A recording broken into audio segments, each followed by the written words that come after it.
మంత్రి గారు సంజయ్ గారు, అదేవిధంగా గౌరవ నిజామాబాద్ ఎంపీ ధర్మపురి అరవింద్ గారు, వారందరూ కూడా ఈ ఫోన్ ట్యాపింగ్ జరిగింది, దీనిపైన విచారణ జరపాలి, ఖచ్చితంగా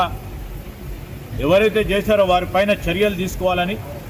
మేము ఒక పక్షాన న్యాయపరంగా పోవాలి, కక్ష సాధింపు చేయొద్దని అంటా ఉన్న సందర్భాన్ని, ఇంకో ప్రక్కన బీజేపీ ఇంకెందుకు చేస్తలేరు అరెస్టులు, ఇంకెందుకు మీరు చేయటం లేదని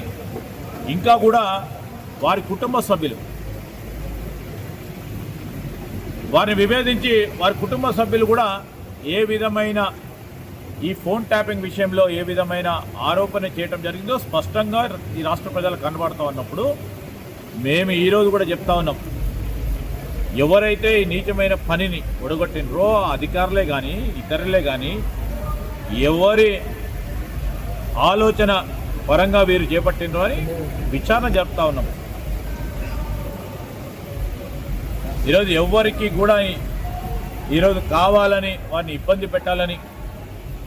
వారి గౌరవాన్ని తక్కువ చేయాలని ఎప్పుడు కూడా ఈ రాష్ట్ర ప్రభుత్వం, ప్రత్యేకంగా మా నాయకుడు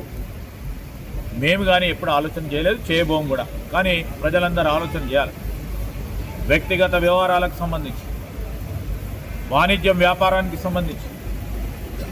లేకుంటే భార్యాభర్తల సంభాషణలను వినడానికి ప్రభుత్వ పరంగా ఉన్న ఆనాటి అధికారులు ఈ విధమైన దుశ్చర్య చేపడితే దీనిపైన యాక్షన్ తీసుకోవన్నా వద్దా ఒకసారి ఆలోచన చేయాల్సిందిగా